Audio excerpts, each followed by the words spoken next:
हमारे साथ है क्षत्रिय सेवा महासंघ के राष्ट्रीय अध्यक्ष धनवंत सिंह राठौर। पिछले दिनों नीतीश कुमार ने पटना में महाराणा प्रताप की प्रतिमा का अनावरण किया है। इस अनावरण के मौके पर धनवंत सिंह राठौर का क्या कहना है, आइए इन्हीं से सुनते हैं। क्षत्रिय सेवा महासंघ के द्वारा महाराणा प्रताप की प्रतिमा निर्माण को लेकर वर्ष 2000 ईस्वी से एक नहीं बल्कि सैकड़ों कार्यक्रम आयोजन किया गया और महाराणा प्रताप की प्रतिमा स्थापित हो पटना के मुख्य चौराहे पर, इसको लेके क्षत्रिय सेवा महासंघ के द्वारा 2004 ईस्वी में बिहार के पूर्व मुख्यमंत्री लालू प्रसाद यादव को भी हमने क्षत्रिय सेवा महासंघ के बैनर तले 19 जनवरी 2004 ईस्वी को रविंद्र भवन में हमने कार्यक्रम में उनको मुख्य अतिथि रूप में बुलाया था और इस कमिटमेंट के साथ बुलाया था कि आप महाराणा प्रताप की प्रतिमा पटना के मुख्य चौराहे पर अश्वारोही प्रतिमा स्थापित करेंगे।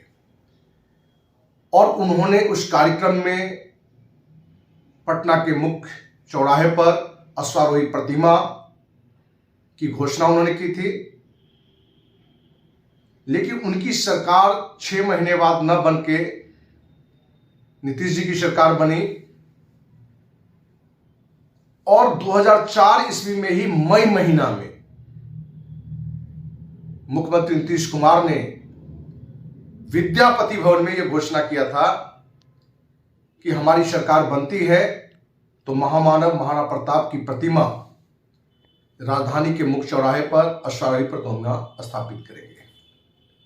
लेकिन चुनावी समय होने के कारण लालू प्रसाद यादव और नीतीश कुमार दोनों ने यह घोषणा की, लेकिन जहां महामानव महाराणा प्रताप की प्रतिमा उसी साल स्थापित हो जानी चाहिए थी, लेकिन कहीं ना कहीं सिर्फ उन्होंने वोट की राजनीति की। लेकिन इस मुद्दे को लेकर क्योंकि नीतीश कुमार हमारे घर भी आए थे तो उन्होंने कमिटमेंट किया था कि महाराणा प्रताप की प्रतिमा हम स्थापित करेंगे और विद्यापति भवन में भी उन्होंने कमिटमेंट किया था। तो इस मुद्दे को लेकर दर्जनों धरना, मुख्यमंत्री आवास मार्च, प्रदर्शन, ये काफी कार्यक्रम क्षत्रिय सेवा महासंघ के द्वारा किया गया था। क्षत्रिय सेवा महासंघ द्वारा अंत 2018 ईस्वी में अनिश्चितकालीन आमरण पर भी बैठा गया है। 16 दिन अनिश्चितकालीन आमरण पर बैठे थे, फिर भी जो महामानव की प्रतिमा स्थापित होनी चाहिए थी वो नहीं हो पाया। पिछले साल ये बात निकल कर आई क्योंकि हमने मुख्यमंत्री को फिर से पत्र लिखा था कि आपने बार बार क्षत्रिय सेवा महासंघ को कमिटमेंट किया है कि जल्द से जल्द हम महामानव महाराणा प्रताप की प्रतिमा स्थापित करेंगे, लेकिन कहीं ना कहीं आप की बात सिर्फ चुनावी रणनीति बनकर रह जाता है। लेकिन एक आश्वासन उन्होंने दिया था कि हम जल्द इनकी प्रतिमा, उन्होंने कहा कि मैकडॉवेल गोलंबर के पास हम स्थापित करेंगे, जिसका भी हमने विरोध किया था कि जिस तरह से पूर्व प्रधानमंत्री चंद्रशेखर जी की प्रतिमा आपने शहर से दूर बहादुरपुर गांधीनगर में आपने स्थापित की, उसी तरीके से जहां महामानव का प्रतिमा शहर के मुख्य चौराहे पर होना चाहिए तो आप शहर के बाहर मैकडॉवेल गोलंबर पर लगा रहे हैं। इसलिए उनसे हमने मांग किया था कि आप आर ब्लॉक गोलंबर या फ्रेजर रोड वाले, आकाशवाणी रोड वाले गोलंबर पर आप स्थापित करें, और अंततः मुख्यमंत्री ने इस मांग को मानी और 19 जनवरी 2023 को प्रतिमा का उन्होंने अनावरण किया, प्रतिमा स्थापित की। तो देर से ही सही माननीय मुख्यमंत्री नीतीश कुमार को हम बधाई देते हैं, लेकिन आपको यह भी बता दें कि राजद और जदयू की सरकार बनने के बाद हम लालू जी से खुद मिले थे और लालू जी से हमने यह आग्रह किया था कि आपने 2004 ईस्वी में छत्तीसवां महासंघ के बैनर तले रविंद्र भवन में 19 जनवरी को महामानव के पुण्यतिथि के अवसर पर ही आपने कमिटमेंट किया था कि महाराणा प्रताप की प्रतिमा स्थापित करेंगे। इसलिए आपसे आग्रह है कि आज आप भी सरकार में हैं, तो उन्होंने कहा था कि हम इसके लिए तेजस्वी को भी कहेंगे और नीतीश कुमार से भी कहेंगे और जल्द से जल्द महामानव महाराणा प्रताप की प्रतिमा राजधानी के मुख्य चौराहे पर स्थापित करेगी। इसलिए हम ये भी कहना चाहेंगे बिहार वासियों को कि राजधानी के मुख्य चौराहे फ्रेजर रोड में जो महाराणा प्रताप की प्रतिमा स्थापित हुई है उसमें माननीय लालू प्रसाद यादव का भी बड़ा योगदान है, क्योंकि उन्हीं के आग्रह के आदेश पर नीतीश कुमार और तेजस्वी यादव ने महामानव महाराणा प्रताप की प्रतिमा को स्थापित की है। अभी जातीय जनगणना में जो लोग कुछ लोग नाराज हैं, खास करके सवर्ण वर्ग के लोग, क्या उनको खुश करने का यह एक उपाय नहीं है? देखिए, जातीय जनगणना एक अलग मुद्दा है।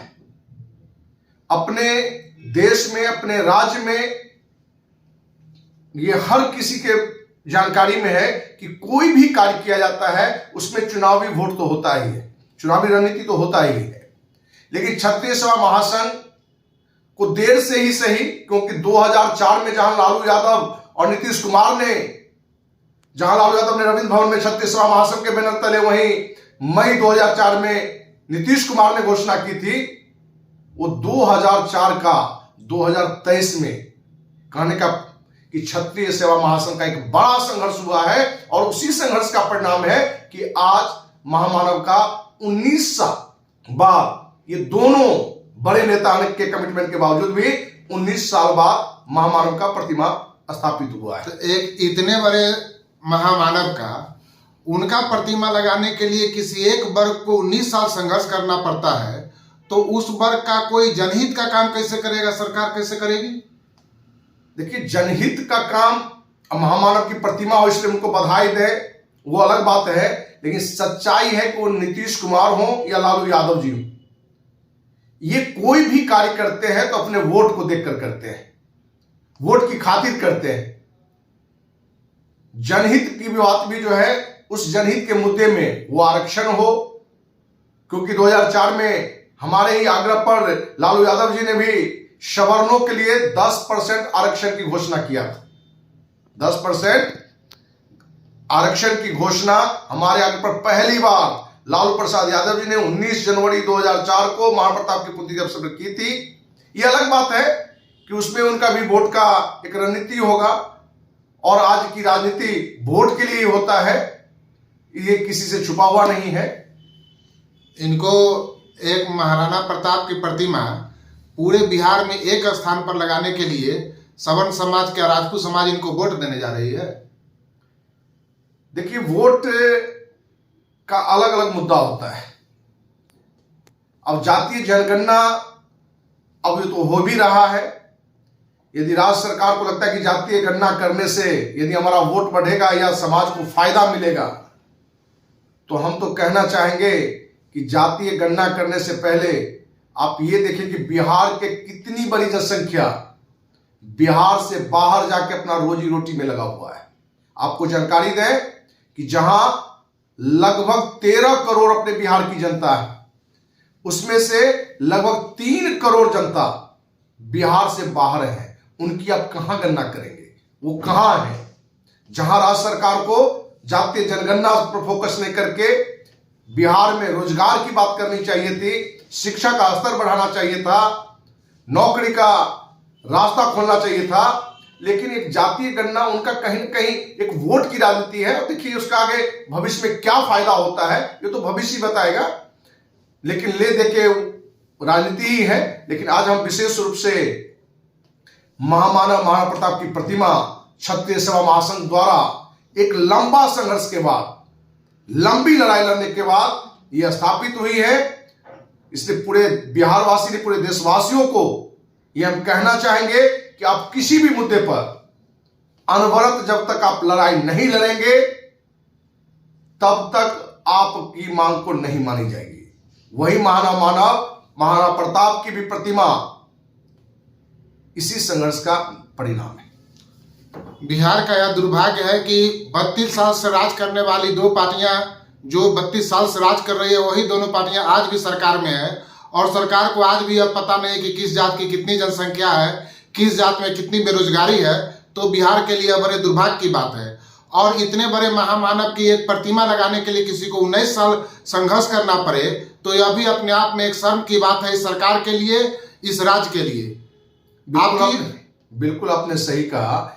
महामानव महाराणा प्रताप हो कि भगत सिंह हो कि चंद्रशेखर आजाद हो, इनकी प्रतिमा लगाने के लिए यदि किसी संस्था को संघर्ष करना पड़े, आंदोलन करना पड़े, तो उस सरकार के लिए डूब मरने की बात है। महामानव महाराणा प्रताप की आजादी के बाद ही उनकी प्रतिमा लग जानी चाहिए थी। ये राज्य सरकार के लिए, कोई भी सरकार में रहा हो, कोई भी मुख्यमंत्री रहा हो, उनके लिए सचमुच शर्म से चुल्लू भर पानी में डूबने वाली बात है। लेकिन नीतीश कुमार ने देर से ही सही लालू जी के कहने पर, नीतीश तेजस्वी पर कहने पर यदि प्रतिमा स्थापित फ्रेजर रोड में हुआ है, इसका परिणाम है और एक बड़ी जीत।